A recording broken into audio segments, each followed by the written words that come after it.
Recast? From the Yeah, Miho isn't the same. Miho's done. Brittany Murphy's character is somebody different. Well, she's obviously. dead. Yeah. Michael Clark Duncan, had to be replaced. Yep. And then there's a couple other people. Who was it?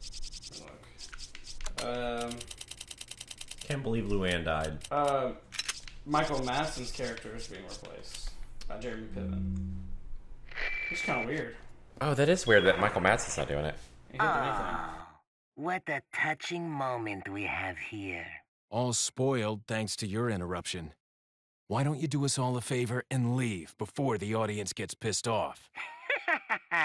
You're nothing but an extra in my script, so don't get too carried away. Your biggest scene is over. I don't ever remember being a part of your crappy script. Well then, why don't you show me what a first-class script is like through your own actions? And A movie. Lights, camera, action. You guys just sound exactly like Peter Lorre, man. the weirdest inflection though is when he's like, "Oh, we will get her. Don't you worry about her." That is one of the weirdest lines that they wrote for him to me. Okay, so earlier we were talking about Congo. Uh-huh. And the famous eye scene, and also what it would be like to jump into lava because of the ending in Congo. All the the gorillas, are jumping into lava. And also, I was thinking about Anaconda. The only thing I remember from that is the guy getting barfed up after he's eaten. He's like pink and he winks as he's getting barfed up. Oh yeah. And he's still alive? Yeah, and Jennifer Lopez's tits, of course. But other than that, I didn't even know that was a thing, and I never saw Anaconda. Man, you gotta watch that. Do you like Deep Blue? Deep Blue Freeman? Deep Blue. I never saw Deep Blue. Oh man, you gotta watch this shit. Anaconda and Deep Blue. Classics. Remember Parks and Recreation when they're talking about Deep Blue? I thought they were talking about Deep Blue Sea. I don't think it's called Deep Blue Sea. Maybe it is, I don't know. It's about the sharks. Yeah, that's it. Yeah. It's a fucking... Yeah, it's not Morgan Freeman. Samuel L. Jackson. Samuel L. Jackson, sorry, I'm the fucking other black retarded. guy. Yeah, the other famous black guy. I think that's called Deep Blue Sea, right? Yes, Deep Blue Sea. Okay. Yeah, I'm stupid, never mind. You know what, I'm not gonna push that.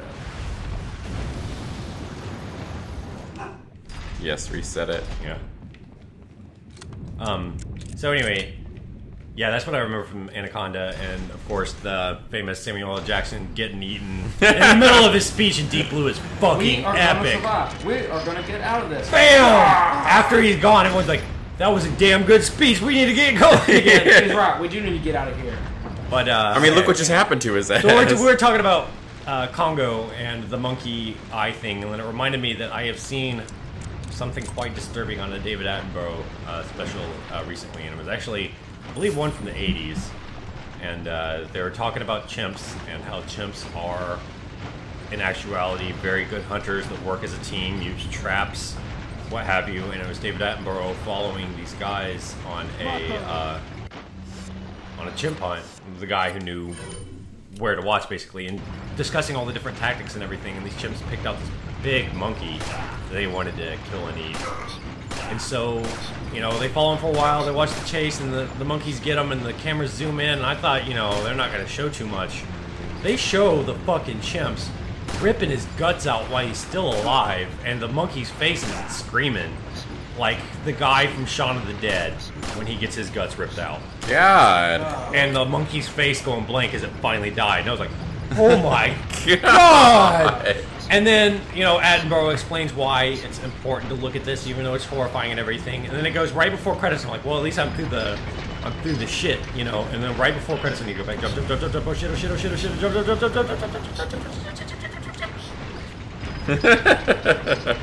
and so right when I think like I'm out of the shit, and right before credits roll, they flash another video of get the fuck away from me. Trying to get them out in the first place. Yeah, hell yeah. Here we go. And so right before they flash back to the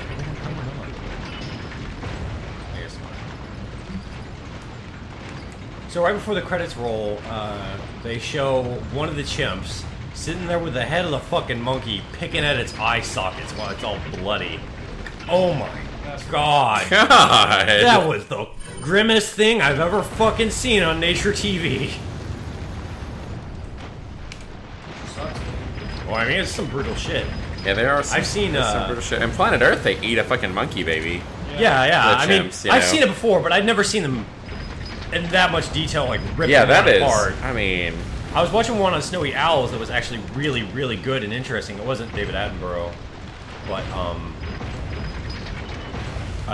and they weren't sure if the family was gonna make it because the mom couldn't feed all the chicks, and one of the chicks finally died, and the mom was brooding it before it died to try to keep it warm, and then right before it died, the chicks who were taking all its food started to kind of feel bad. We're checking on it too, and then it died.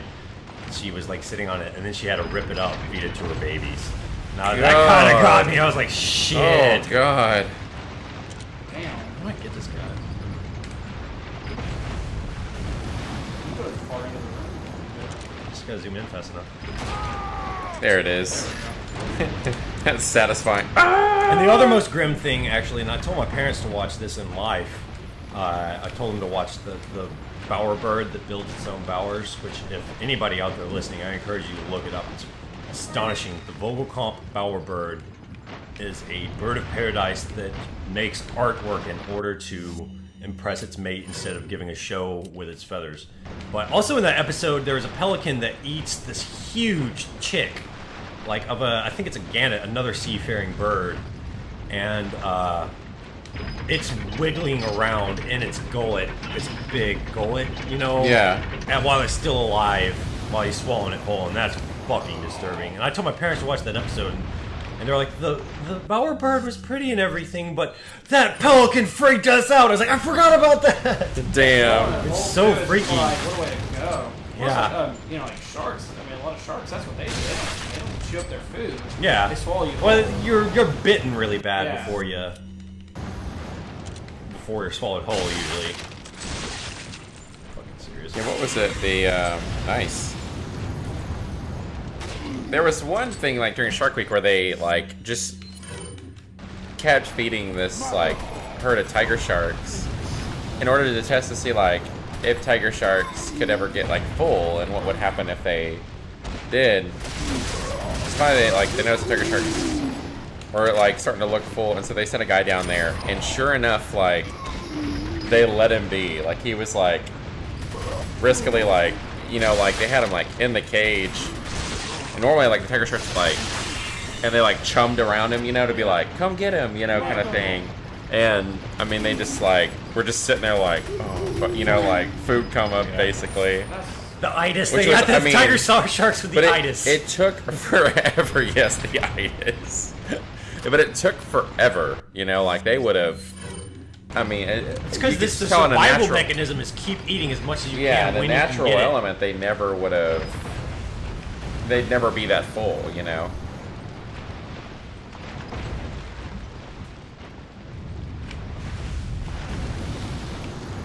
it. It got me. Damn. You're on that yellow caution. Yeah, I need a heal. For those old school Resident Evil fans. Oh my god. Oh, no. I need a heal. Fuck dying on this stupid part.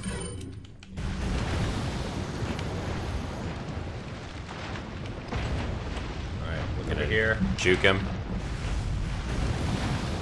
This is actually a pretty difficult shot. There we are. Yeah. I'm in the wiener. Wiener be gone. It's like a double death right there because, I mean, they eat shit in the lava too, Yeah, you it's like know? he ain't dead yet when he hits that lava. He's hurt. He's gonna Terminator die. My ass is numb already. Damn. The lion ornament. I think the first time I played this, I got stuck on the last ornament. I don't remember what it was that I couldn't figure out. It was something stupid. Where is the last one? I think that is the last one that I just got there. Oh, okay. I'm not sure. It was at some point I had like one or two ornaments, and then I couldn't find the last one or the second one, so I was like, I got bored. Like hunting for it? Uh-huh. Yeah. That sucks. The first time I played.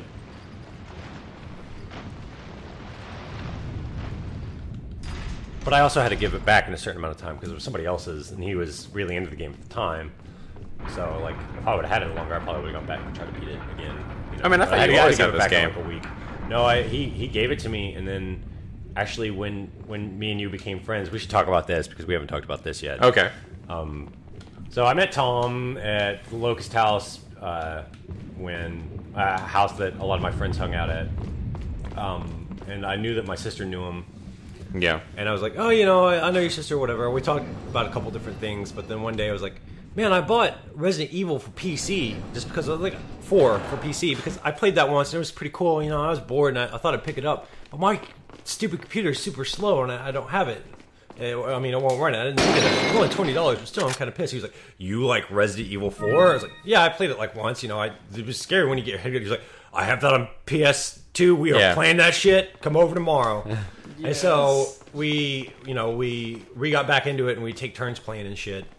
And so that's how, because I was so addicted to it by the time he had hyped me up on it and we were playing it together, that I would be at home, like, eating dinner with my parents, because I lived with my parents at the time, like, foot tapping, like, gotta go play, oh, shit. And so for, like, 3 months, that's all we fucking did. Yeah, dude. Beat it over and over again, figured out every kind of, like, the extra, the typewriter, the hand cannon, anything extra that you could do. We went back and did it, you know, beat the game time after time.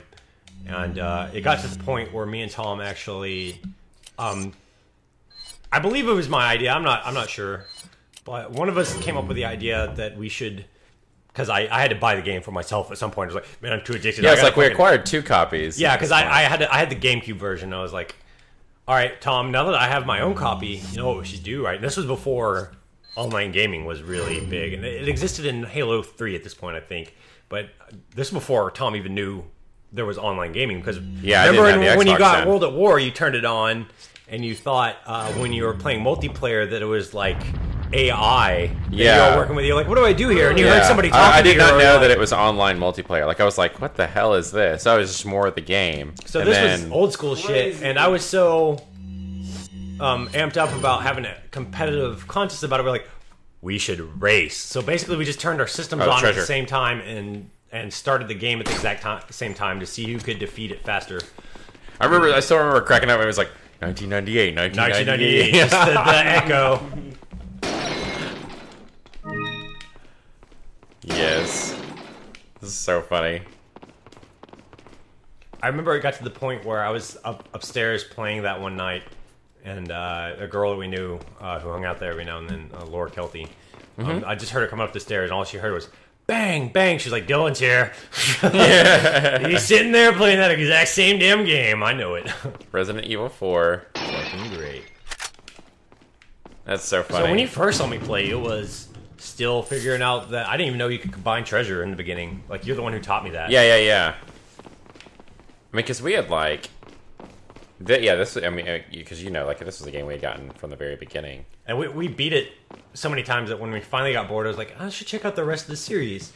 And, yeah, because we had 0 and 1. I played 1, and then I was hooked after that shit when I played the remake of 1. Because I remembered, I heard it was good, and then I played it, I was like, holy shit, how did I miss this game series? And I was like, this is what got you back into gaming, right, Thom?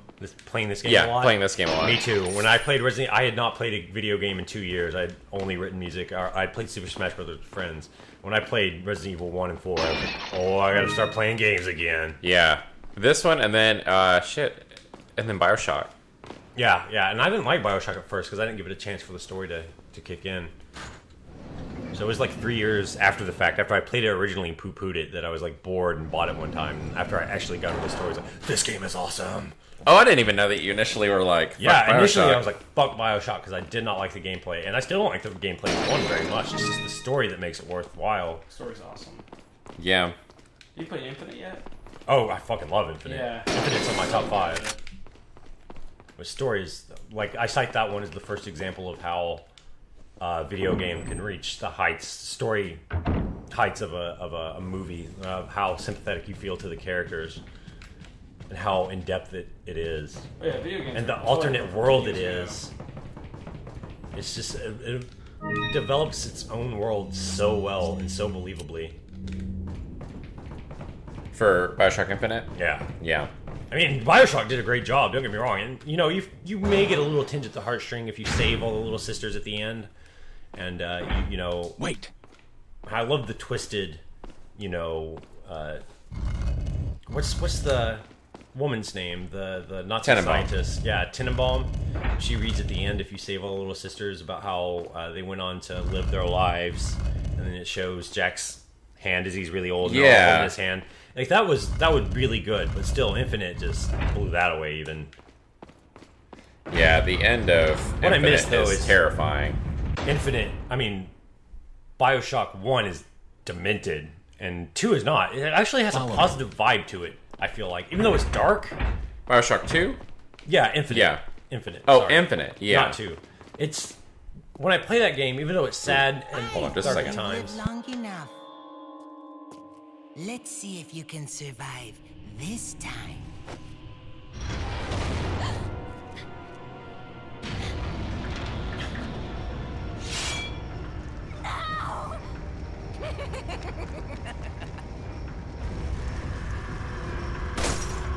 Yes.